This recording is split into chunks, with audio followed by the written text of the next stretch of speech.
always heard that the month of September can be the hardest month in bass fishing, and there's a lot of truth to that. But there are also some great days to happen in September. And today on Bass Fishing Declassified, I want to help you understand on when you go out to fish, on areas to look and why the fish can be there. And we're also going to talk about baits as well. So guys, let's get into it. I got two. I got two. I got two. I got two. I got two. I got two. I got two. I got two. I can't get him. That one's a giant. That one's a massive one. I can't get it. They're in the net. They're in the net. Yeah! Boom! Boom! Boom! Boom! Boom! Boom! Boom! Boom! Look at that! Oh my God! Look at that! Nope. Doubled up. Wow! High five! Okay guys, the month of September is exciting. Football season's here for me, and I'm just going to talk really quick before I break down on the areas to fish in September and what to look at is that, hey, I started a new YouTube channel. It's called The Fishing Coach. Check it out right after this video. Please subscribe, help me grow the channel, and be a part of the Fishing Coach family. During this month, I want to talk about something about the fish and how, you know, they can be anywhere right now. I talk anywhere from like the deepest part of the lake or really deep water to the shallow dirt water. And guys, just understand in September, I mean, it can be one extreme to the other as in your fishing day. For me, I've had one fishing trip this month where I was my worst fishing trip of the year on this one particular lake. It's a lake I've been wearing them out on the whole year, and I had my worst fishing trip on it. It happens, guys. I got humbled, and I was, you know, over here just kind of mad at myself about the day and trying to figure fish out, but that's part of it, and I learned a lot from that day.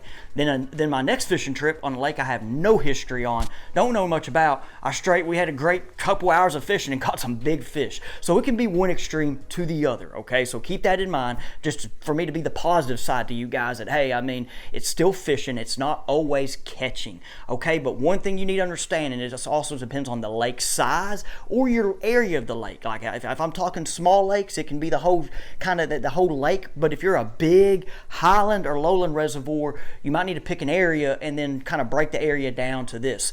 Is understanding, is that thermocline gone? If that thermocline's gone, and as soon as it does go gone, and you hear about the lakes turning over, guys, one thing them fish will do will go everywhere. But one place they will go is shallow. And that's where a lot of people try to target fish this time of year. Them fish, you know, have been kind of set around that thermocline. And like I said, when it kind of goes, some will go deep. Okay, and those are the hard ones to catch. But then some will go shallow, okay? I'm gonna talk about targeting both of these fish in the video. Let's go to the Navionics map, Google Earth map right now to help you understand more so you can have a good month of September into October. Okay guys, I'm going to do a couple different lakes of breaking down. I'm going to do a little bit of variety and across the country. This here is 10 Killer Lake in Oklahoma, which is a unique lake because it is very deep and clean down here and then more stained as you get up the river section. Has both smallmouth, largemouth, if you've not heard about it. Pretty good fishery. I've only been on it once and I enjoyed my one day out there. So I'm going to pick the middle section of the lake here as for teaching.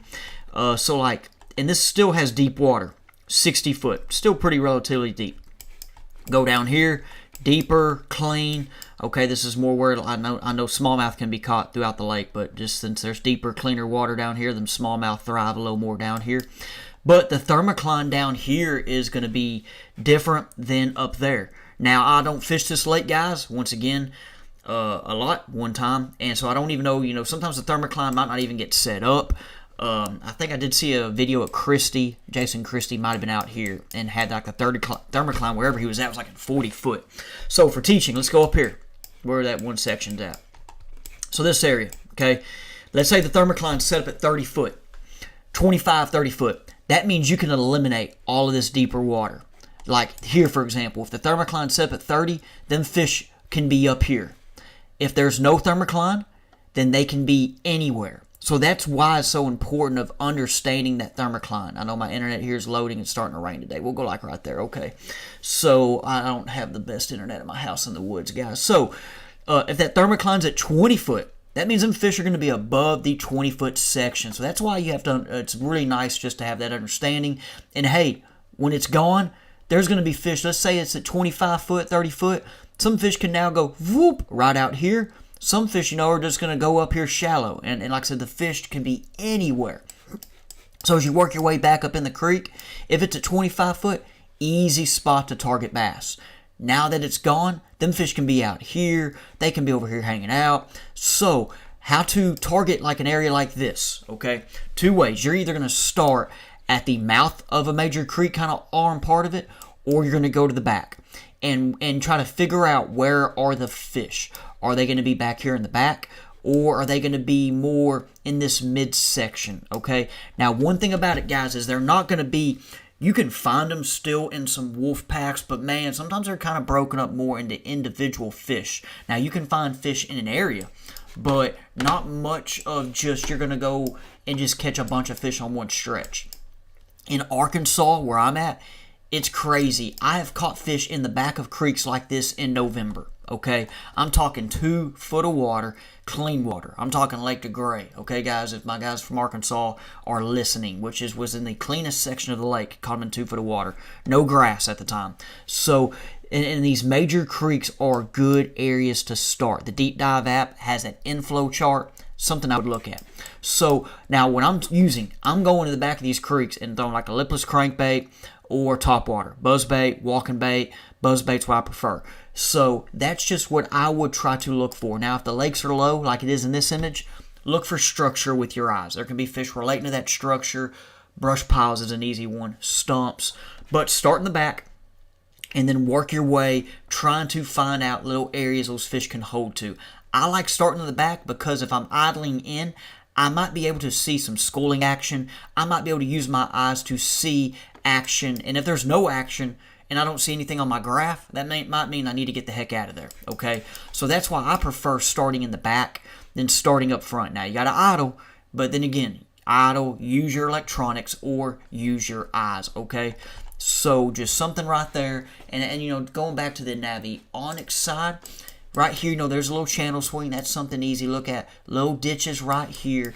You're trying to trying to kind of figure out. Them fish could be set up right here in the middle of this drain ditch and then pushing bait, okay? So that's just this lake here. Now let me go get another lake set up for you guys. Hey guys, one lake I'm a little familiar with, and for my Central Arkansas people or Arkansas fans or or any, like, I guess, fishing, professional fishing guys that follow the professional fishing. I'm getting my words all mixed up. We got Lake Ouachita. Okay, now that last lake I did at a creek. Now you always don't gotta fish creeks. There are fish, remember, out here in the open water, middle of the lake type areas. So I'm about to talk about this one. So here's Lake Ouachita. Now I'm gonna pick this middle section, but y'all, lake's very clean here. There's grass. And we're going to do some teaching here to help you depending on your lake, okay? And I'm going to do a small lake here in a minute, okay? So I am going to do a smaller lake. This is a big lake, and then my other lake I just did is a decent-sized lake, not as big as this one. Now, before I do this, guys, if you're going to see the rest of this video, if you are enjoying the content and want to watch the rest of this video is going to be on my new YouTube channel that I talked about earlier. All right, now on the end screen, you should probably be able to see it. Click it over, go to my new channel, go ahead, subscribe, watch the video, and I appreciate you.